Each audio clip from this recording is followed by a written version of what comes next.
So there we were in the middle of the woods, live streaming.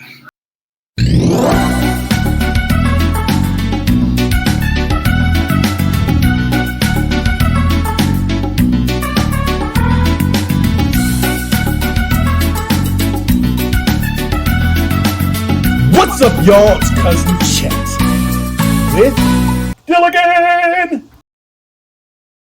What's up, y'all? It's Cousin Chet back on Dilligan's Island with Dilligan. What's up, Bill? Not much. Feel a little fatigued. A little fatigued. Yeah. Might be this cold and Twitter. And Twitter. Twitter is going ape shit. I think that's safe to say. I think actually, like, it's weird when these events happen. And everybody picks their sides in the new you have to have a side thing. You can't be neutral. You you have to be fervent about it. And not only do you have to be, but that's what gets on the algorithms. That's what comes, you know what I'm saying? Like, that's what comes up. Yeah. Everybody's playing the you heard it here first game. Well, and everybody's trying to get their influence and get their opinions out, yeah. So, yes, we are going to talk about the Hamas ambush attacks on Israel and Israel's response and the world's response. I think it's safe to say that we can, Well,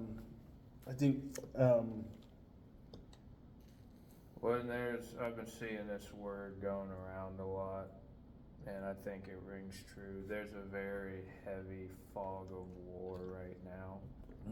So, like, from day to day, you'll see something like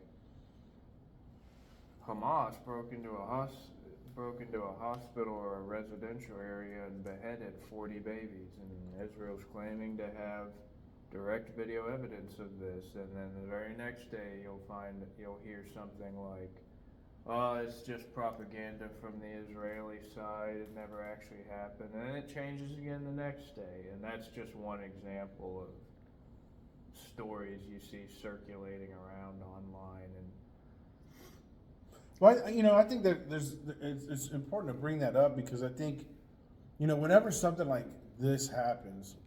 And look, it doesn't matter if it's this or if it's another big breaking story. It doesn't have to do with world politics. Say, remember there was a guy in Cleveland that had like 3 girls locked up in his house. Do you remember that guy? Not exactly, no. Okay, well, it was probably like more than 10 years ago. But there was a guy downtown, basically in the heart of Cleveland, and he had kidnapped 3 girls, and he had them basically locked up in his house. One of them got the attention of somebody on the street somehow after all these years, and boom, it hits CNN. It hits the news cycle, right? Yeah. And one of the things that I learned during that is, journalists. Most people they're out there to make money, including the journalists, right? So they want to be the first ones to break the story. That's why, if you watch like sports on ESPN, you'll see like Adam Schefter's name all over the place. You'll see some of these people's names because they want credit for the story breaking, right? They want credit for this information, right? Dang, I'm looking beast. I'm sorry. But anyway, and so they want credit for the story breaking. And what that does is they just kind of run with whatever they get, right? They're running with whatever they get. So in the first several days of a major news story, you really shouldn't be believing everything that's coming out. Yeah. Or what you said anything, right? You really shouldn't believe anything, right? And you should take a stance of, okay, this is the fog of war, right? This is but let's see what kind of pans out because it's going to take a little while. And when you got a big story like this, like we'll never know the truth, right? I mean, that's why conspiracy theories can run so rampant. I'm sure there are people that, if you look at the bigger picture, you can see how this would totally benefit Russia. So, it wouldn't be too far-fetched for Hillary to be like, I smell Russian collusion. Because honestly, this helps Russia. in their war for Ukraine. And so I do think it's important. And I want to say from the outset of this, I am not picking sides. I don't know if you are. I'm not picking sides in this. I think my basic stance is that both sides are wrong. But at the end of the day, this is really, I'm gonna lean towards the sides of the Palestinians. One, because they're the underdog, because they are the oppressed, they are the ones that are being colonized, and I'm sure that there are a lot of Israel people who disagree with that, and that's something I wanted us to get into. But at the end of the day, I think when we're talking about war is brutal, and both sides are guilty. Both sides are guilty of doing gnarly shit. Both sides are probably guilty of breaking laws, because fighting, like, there are no rules in love and war. I mean, I know that there's the Geneva Conventions and people think there are rules, but rules are only made for people that follow them. And I think this world has recognized that the rich don't follow them, the politicians don't follow them, and the majority of people are only coerced to follow them because of threat of arrest. And at the end of the day, when you're in a war situation, fuck the rules, right? That's what anybody says when they're losing.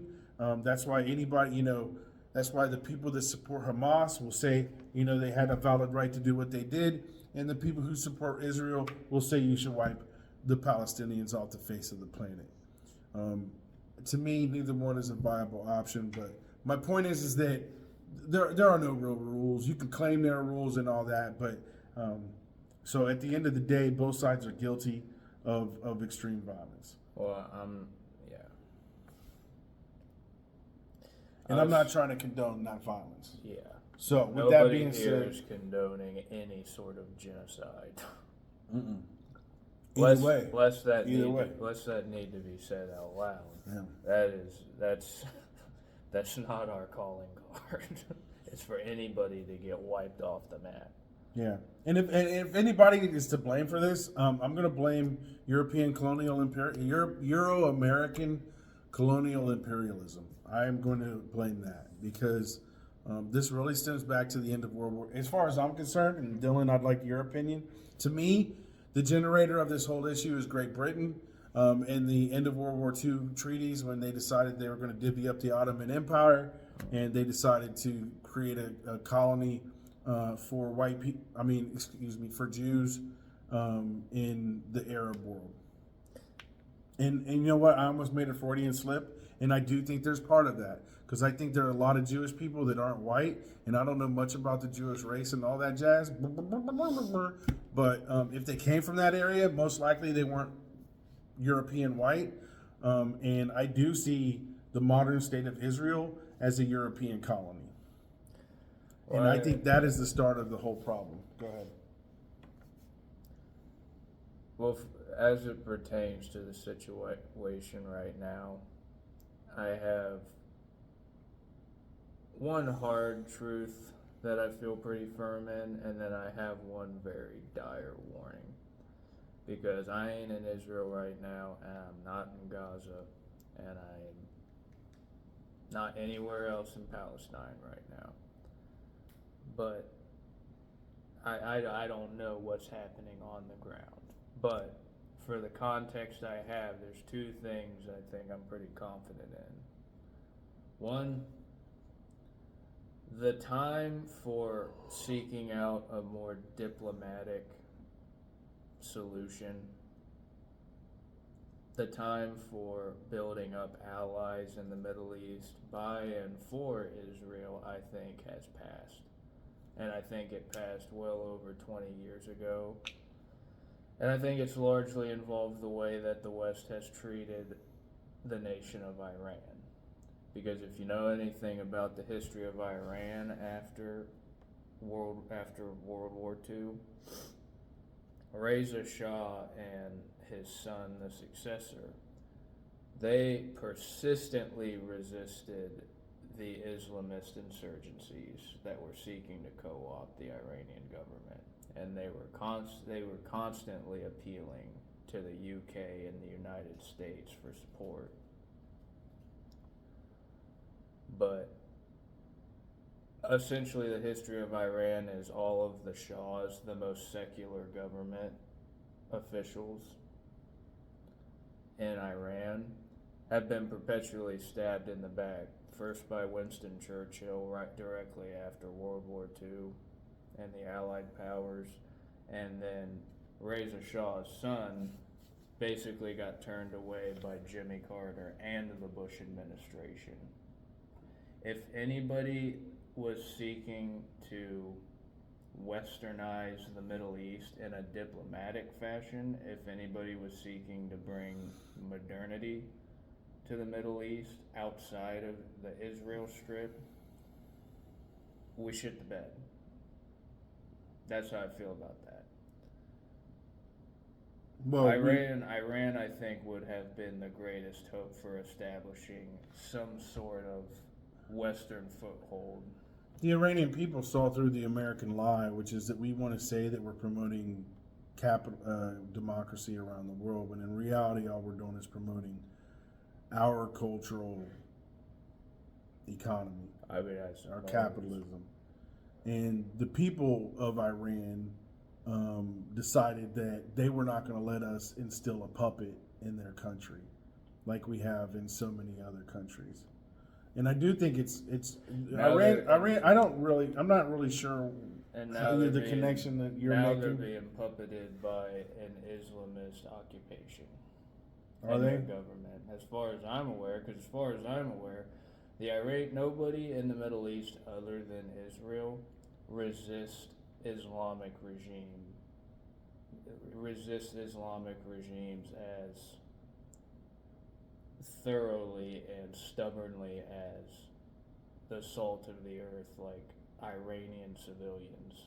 Like, Iran has resisted the influx of Islam for a long time. I don't know that I buy that. I think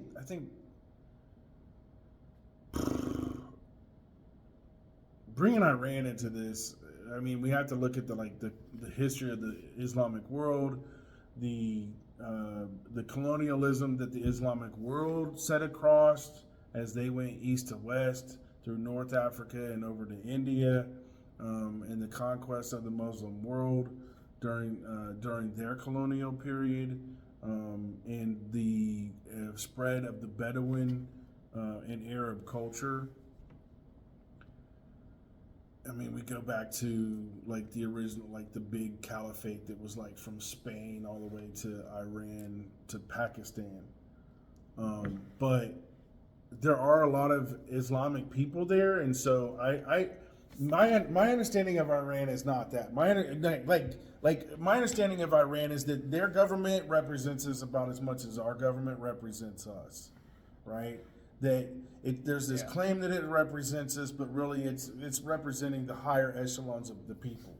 And in their culture, the imam, the ayatollah, does have a lot of power.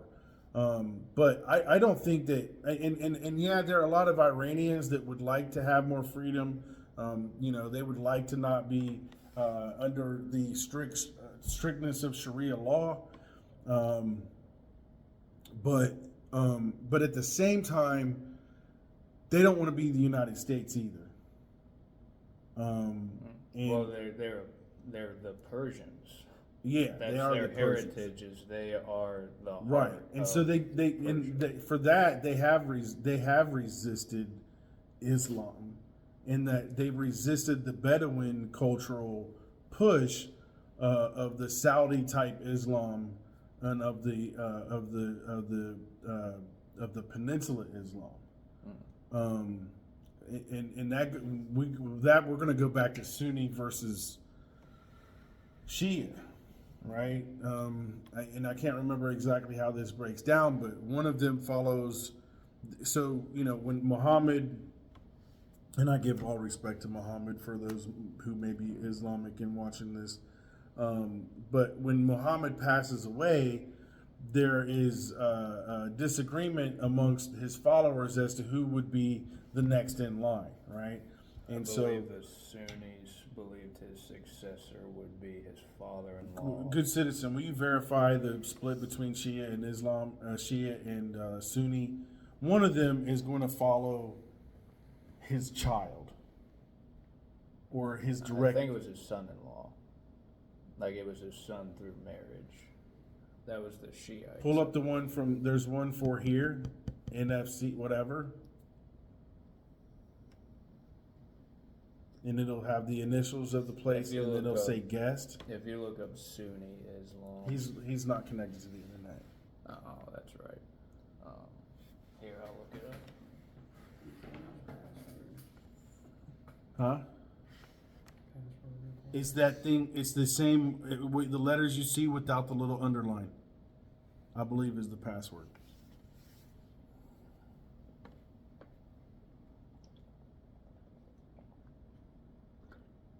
So anyway, I think if I remember correctly, Muhammad doesn't have a son. He has got an older daughter. I want to say That's Fatima, right? And so they Yeah. think that it should go to her, and then other people think it should go to one of his like first followers or something like that. What are you finding? It's what I thought. The Shiites believe Muhammad's son-in-law Right. was the successor, and Shiite Islam is the smaller faction. And Sunni believed that the next in line from Muhammad would have And been. then Abu Bakr is the Sunni. But who was he to Muhammad? He was the father-in-law. It was his daughter. Through his daughter. Abu Bakr was the senior companion and was through his daughter Aisha, a father-in-law of the Islamic prophet Muhammad, as well as the first caliph of the Rashidun Caliphate. So the Sunnis do consider. But basically, at the end of the day, we have a schism after Muhammad's death on who should be the successor. One side chose Sunni. That is going to be the people who overall were they became the largest branch, and then you had the Shiites, who those are the ones that really felt it should be a direct descendant kind of thing, and they tend to be in Iran, and you had other ones, right? There was like in the early days there was like Ibadis, and there were multiple sects of Islam, just like you have denominations of Christianity, but those two large ones are very similar, like Roman Catholic versus or Greek Orthodox. And so, but the point is that Iran has been Shia. They adopted the Shia partially because it's almost like when America says that we don't want to use the pound system. We want to use the pound system and not the metric system, right? Because they want to maintain their identity, because they are Persian. They're not Bedouin, right? They are Persian. They're very different cultural. They've got a different setup, right? They're mountainous desert people. They're not flat desert people. They're from Persia. They're not from Saudi Arabia. Yeah. And so, here we are talking about Palestine and Israel. Why is it that you have introduced Iran? Because that's another. All right, well, I'll go ahead and get in the weeds. So, like the $6 billion package that the Biden administration sent to Iran. That's another thing you're going to see tumbling around on Twitter right now, is how that $6 billion almost definitely went straight into Hamas's back pocket. And to me, this reaffirms my sentiment that as fucked up as it is and as tragic as it is, I don't think this is our conflict to get involved in. Because if that money from our administration basically got hot potatoed over to the Iranian government and it ends up in the back pocket of Hamas, what are we gonna do? Like, what recourse is there for us engaging with Iran Well, or ourselves? so what you're referring to is on September 11th of this year, President Biden announced that for some kind of trade, I think it has to do with some hostages, that we were going to release some monies that were part of our sanctions against them. So in a way, it's kind of like their money anyway, but it was money that was part of some kind of sanction.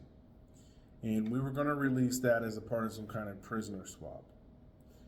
There are people that are claiming, and I am not one that necessarily believes this. This is one of those fog of war. This is one of those things that has come out that I don't have any verification of. And so I'm not going to base my judgment of the scenario on this idea that potentially that money was then used by Iran to support this attack.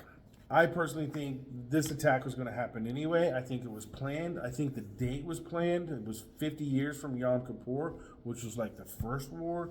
I think it was also planned because they see the weakness of the United States. You say that we should not be in it. We should have never been in it. We are the reason why it's there in the first place. Israel is basically a colony, a 51st state, if you will, of the United States in that area. It is our little toe in, if you will. That's how we, the United States, uses Israel. And our idea was, hey, these people need a place, and if they're brave enough to go there, this is all like people don't understand that this conflict goes back to Alexander the Great versus Darius. This conflict goes back to East versus West and the conflict that has been there. Greek versus Egyptian, the cultural conflicts that happen in the Mediterranean. This goes back to Ishmael and Isaac in the Bible and Abraham himself.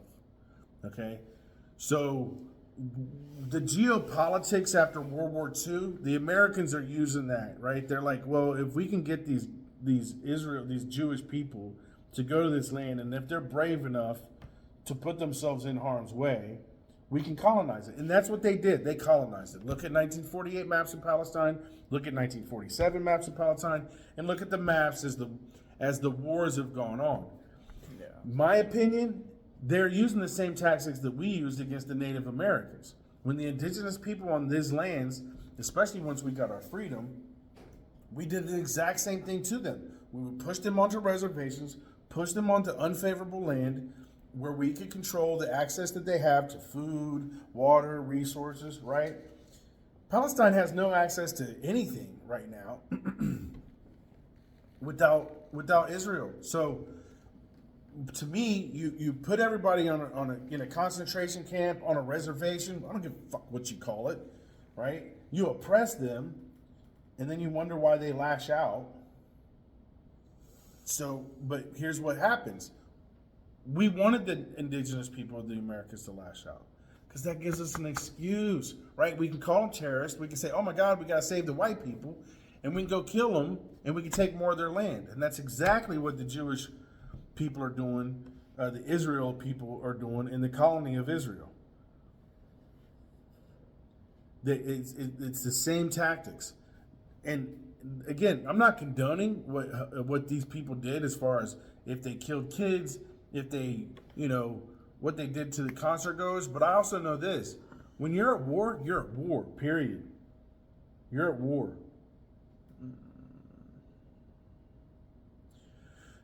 Anyway. I find it a little, I won't get lost in these weeds too much, but I find it a little hard to believe that the country of the Iron Dome had no intel and no foresight that this was going to happen. That's what I mean, and that's another conspiracy. We do the same thing with Pearl Harbor and with 9/11. And with 9/11. But I find that rather suspicious. I got a pretty bad taste in my mouth for Mossad the same way I have a bad taste in my mouth for the CIA here in the States. Yeah. I'm not going to pretend like But I don't think this topic I don't think you need to go into conspiracy theory rabbit hole areas. I think the more we do that, the more people on Twitter do that, the more you conflate the real issues. You know what I'm saying? I think it feeds into the broader point of this is a tale of governments playing puppeteer with their citizens. Like these wars, these wars that are ongoing in the Middle East seems very much like political theater between different government regimes. And as far as I'm concerned, that goes for Israel as much as it goes for any other country. But it's like the boots on the ground, day-to-day citizens that are wrapped up in these countries. That's what do they want? They want running water. They want their kids to get an education. They want to go to work and come home and drink the weekends away. Like that's what the population. Yeah, but from the from an Israelite side, that is what I want.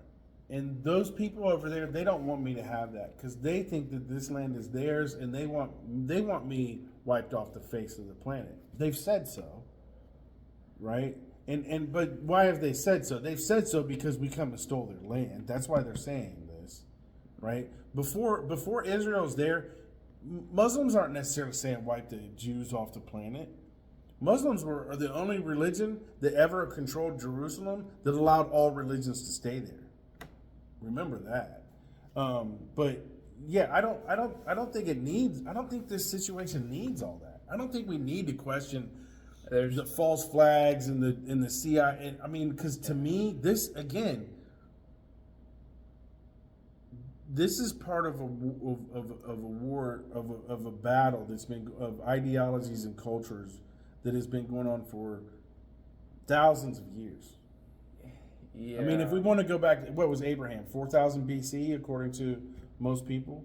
Yeah, but I'm also not amnesiac enough to forget how many times I've heard Klaus Schwab and even Joe Biden. Again, like there's this little phrase that goes "New World Order." Mm-hmm. It probably is older than that, but the first person I know of on record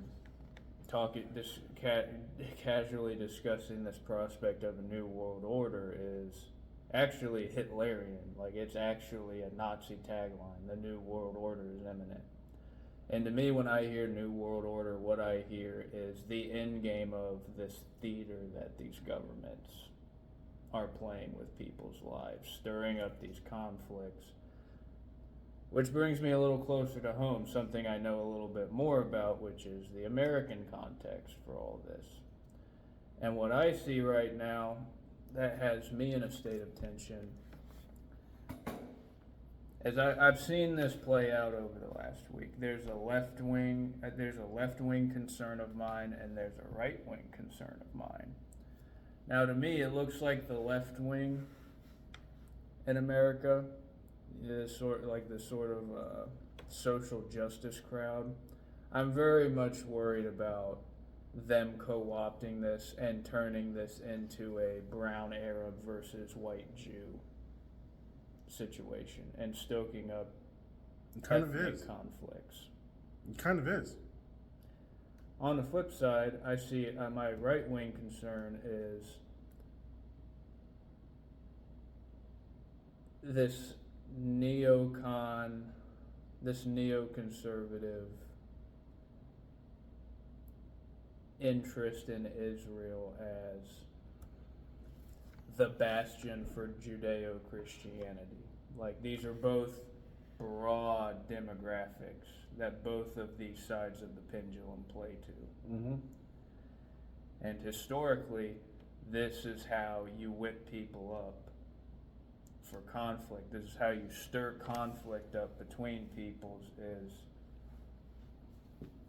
this sort of ideological ping pong game. And again, there's just so little context for the average American that plays into this.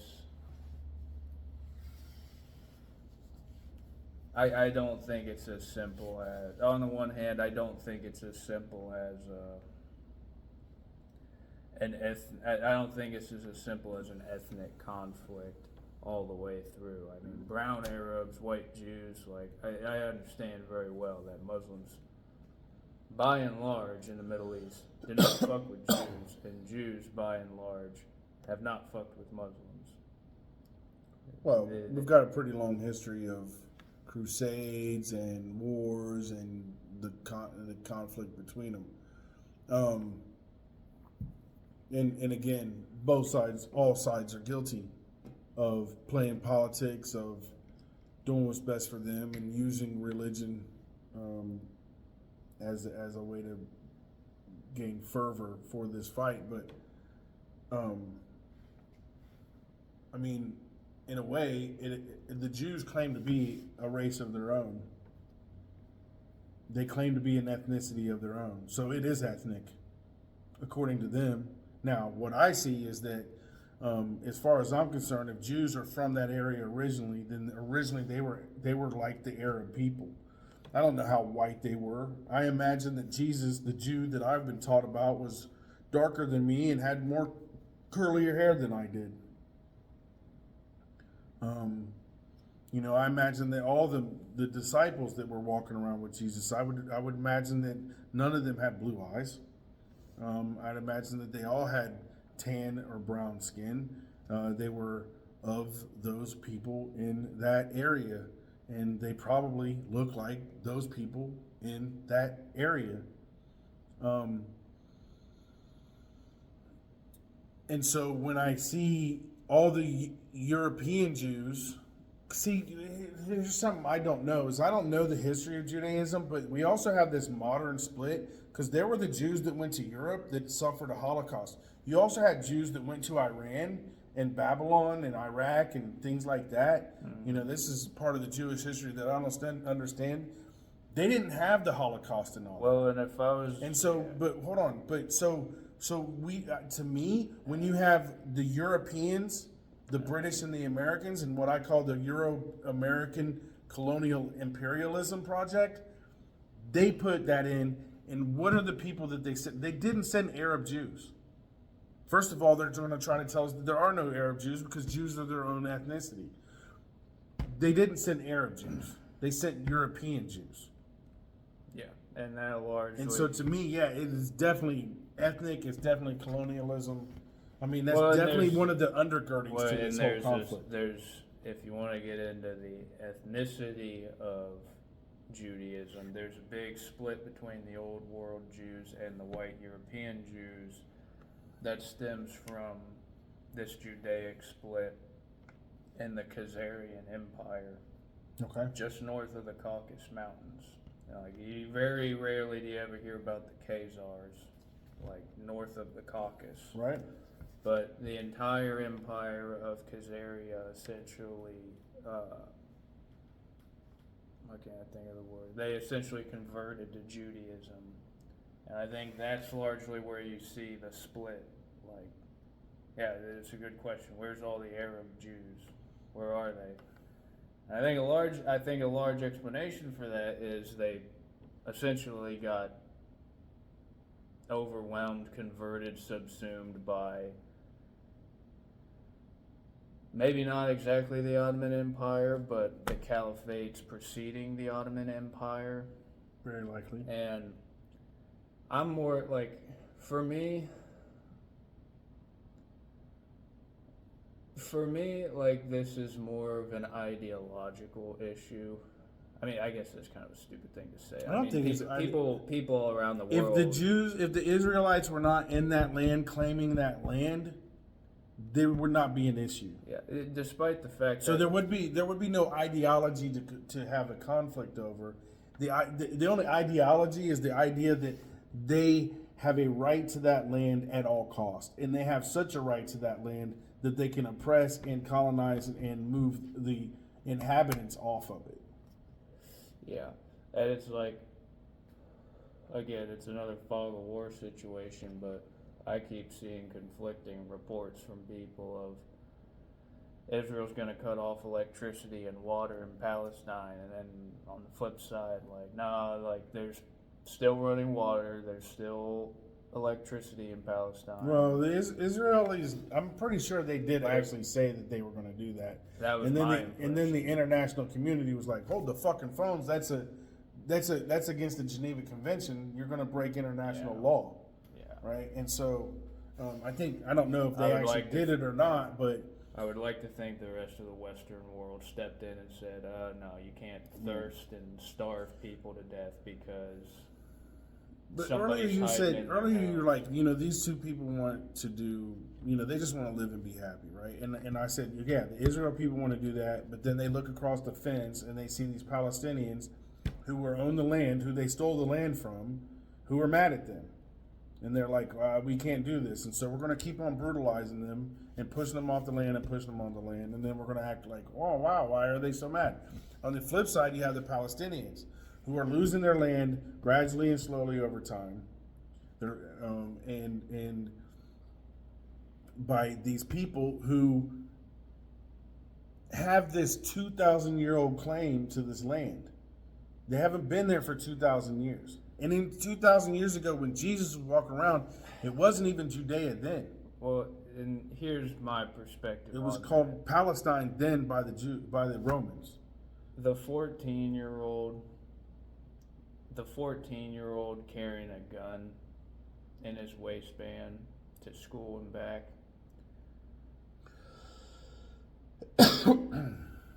I find it real hard to morally justify any outrage in myself against that kid carrying a gun if he's walking himself to school for 2 miles and he's walking through some dangerous gang territory.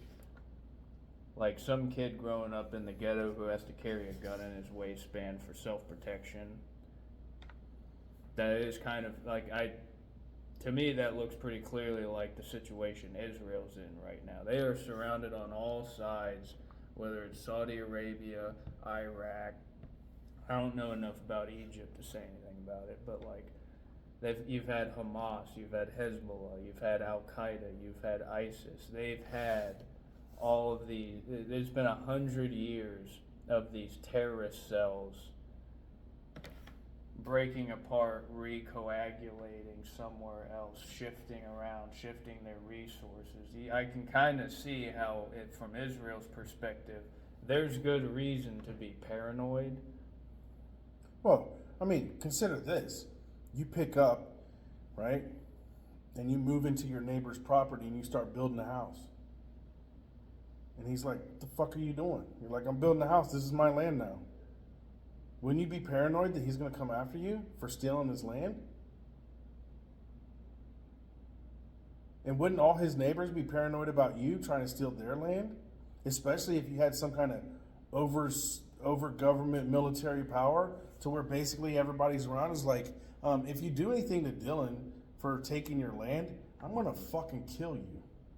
Mm-hmm. And then he looks at your other neighbor and says, hey, you know what? I know Dylan just took a little bit of your land too, but if you fucking touch Dylan, I'm going to fucking kill you. Wouldn't you be paranoid too? Because remember that your overseer that's saying, I'm going to fucking kill you, the mafia boss that's saying, this is Dylan's land, is thousands of miles away. So yeah, wouldn't you be afraid of every one of your neighbors if you were stealing their land?